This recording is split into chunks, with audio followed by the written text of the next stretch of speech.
Hello, hello, hello. Welcome back to the Saba Show. And today we will be doing a little bit of a reaction to the recent Everton match against West Ham United. And that was last night or this morning, whatever you want to say. But look, 1-0 loss to West Ham. It was a pretty dull match. Probably our worst performance of the season. I mean, the Villa game where we lost 3-0, that was really a 10-minute lapse. This game, we didn't really show any threat throughout the game. There were a couple half chances, but in saying that, there wasn't really anything threatening Fabianski in goal. But yeah, look, we've got Watford next week. Hopefully, DCL and Richarlison are back, and we'll be able to bounce back with a win. But let's just get into thoughts on the game. We start off with probably the big name from last night, from an Everton standpoint, Alex Iwobi. This guy, I mean, we look at the first half, and any Alex Iwobi slander on Twitter was justified. I mean, this guy had one of the worst performances I've ever seen. Probably the worst individual performance of the year by an Everton player. His passing was either too soft or too heavy. He was fumbling the ball, giving it away. He had an absolute sitter from a cross by Demarai Gray in the first half. Great job by Demarai Gray to whip that in, by the way. He just loves to do that little hesitation that catches the defender off guard and then, takes that step to the right to whip it in. But Alex Iwobi somehow fresh-aired the ball, didn't make any contact with it, and that was probably our best chance for the game. So yeah, that was pretty much his day in a nutshell. There was one block shot in the first half. He wasn't even aiming for the goal. You could see it from the camera angle. The goal is here, and he was kicking it down there. I don't know what he was doing, but regardless, he ended up getting subbed off, but probably should have done so at half-time. Michael Keane had a really good game today, very strong in the air, won some aerial duels.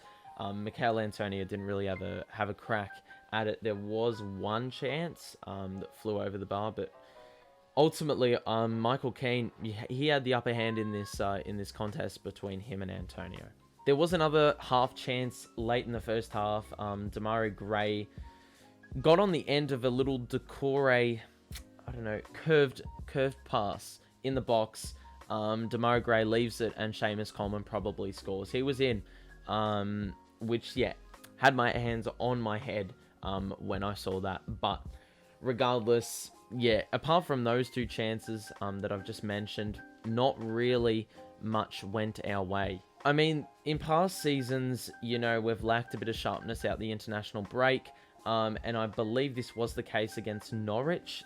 If I'm not mistaken, that was the game that we came out of the international break with last time.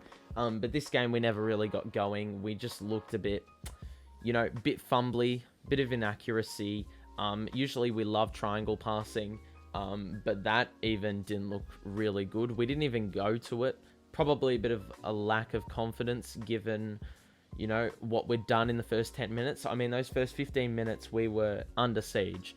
And we probably got let off the hook not conceding one then because, we couldn't get, any possession. And when we did, it was just a hack clearance. So, we considered ourselves lucky, but ultimately, we lost 1-0, so it didn't really matter. There were a couple occasions in this game where we just let West Ham players run through too easily. I mean, Rafa has, created a game plan where we've got a very compact defense. And it's been pretty good for the majority of the season. But, West Ham were able to breach that compactness, if that makes any sense. And that's how they ultimately got the goal that was ruled offside through Souček. I don't know who went for the run, but, they were able to just get through too easily. A great save by Pickford to force the offside, but, it shouldn't have come to that. We talk about Alex Iwobi and not offering anything. Same with Rondon. I mean, we didn't really expect much with Rondon.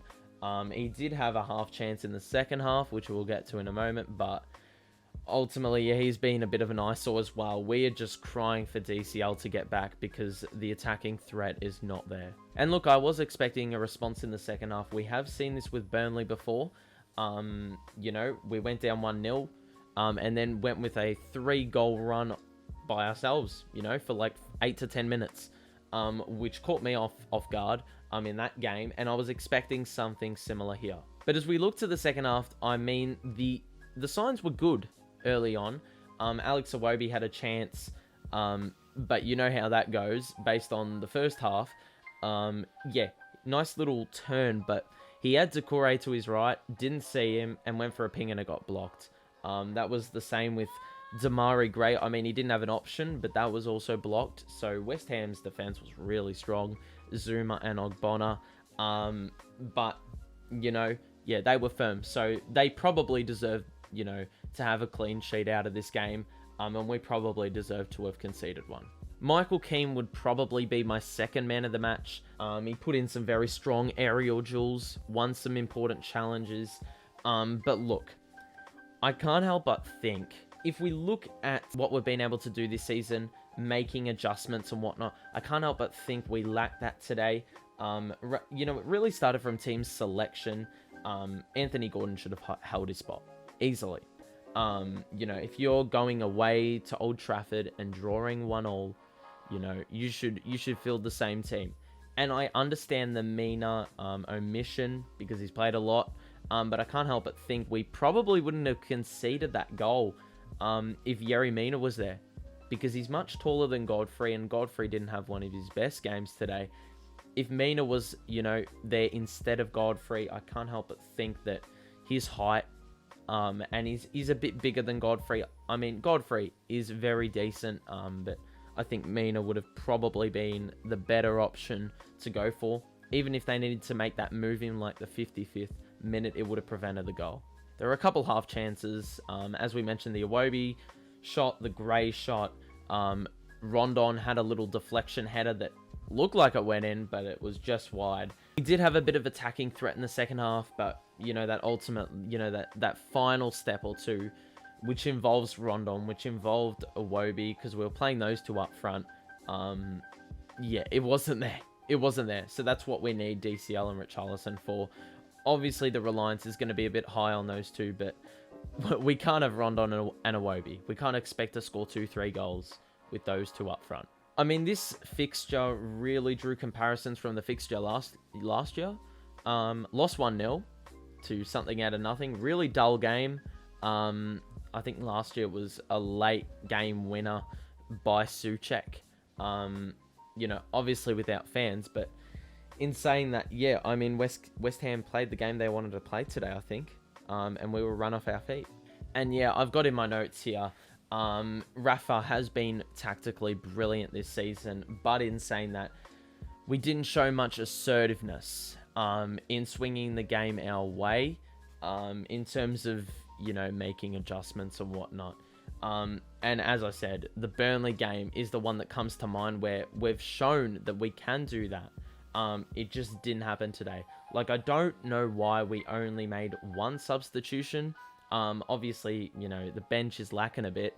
I mean, the place where, we look strong on the bench is in the midfield, and we did not need that. I mean, Doucouré wasn't his best today. Alan, made a few mistakes, so maybe there could have been a change there with Tom Davies or someone like that, but I think we needed to, pull the plug on Alex Iwobi just a bit earlier and, make a couple changes that would have injected a bit of life. Maybe a Louis Dobbin up front.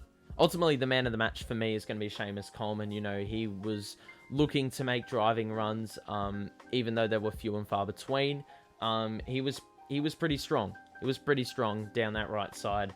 There weren't too many great players today, so I think it's hard to pinpoint a man of the match, but I think, it's going to be Coleman first up for me, and then Michael Keane a close second behind him.